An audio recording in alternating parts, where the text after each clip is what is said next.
ગુજરાતમાં એક સમયે વાઘ હતા અને વાઘની વસ્તી પણ પૂરતી હતી, પરંતુ કાળક્રમે વાઘનું અસ્તિત્વ ગુજરાતમાંથી મટી ગયું હતું.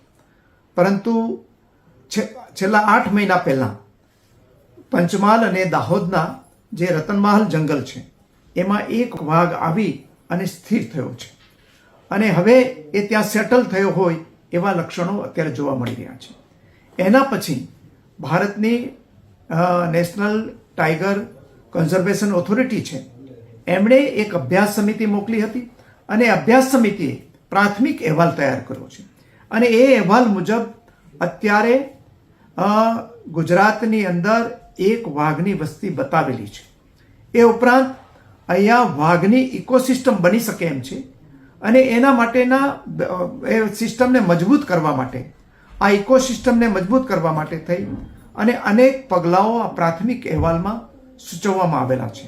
આ અંગે ઓફિશિયલી કોઈ પત્ર NTCA મારફત વન વિભાગને મળ્યો નથી, પરંતુ આ અહેવાલ મળેલો છે અને એ પ્રમાણે ગુજરાત સરકારના વન વિભાગ જે છે એણે અગાઉથી જ કેટલાક પગલાઓ લઈને અહીંયા જે ઇકોસિસ્ટમ ડેવલપ થાય એ માટે પ્રયત્ન કરી રહી છે અને આગામી દિવસોમાં પણ અમારી જે વર્તમાન ગુજરાત સરકાર છે ભૂપેન્દ્રભાઈ પટેલની આગેવાની હેઠળની એ વન વિસ્તાર અને વન્ય પ્રાણી સૃષ્ટિને જાળવી રાખવા માટે મક્કમ છે અને મેં આગામી દિવસોમાં આ ઇકોસિસ્ટમ ઊભી થાય એ માટેના જરૂરી જે કોઈ પગલાં હશે એ અમે લેશું.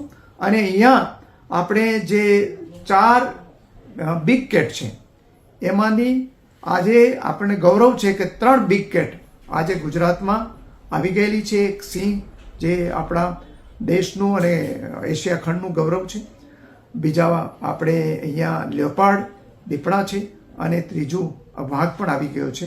એટલે આ જે બિગ કેટની ઇકોસિસ્ટમ ડેવલપ થાય એ માટે અમે બધા જ પ્રયત્ન કરતા રહીશું.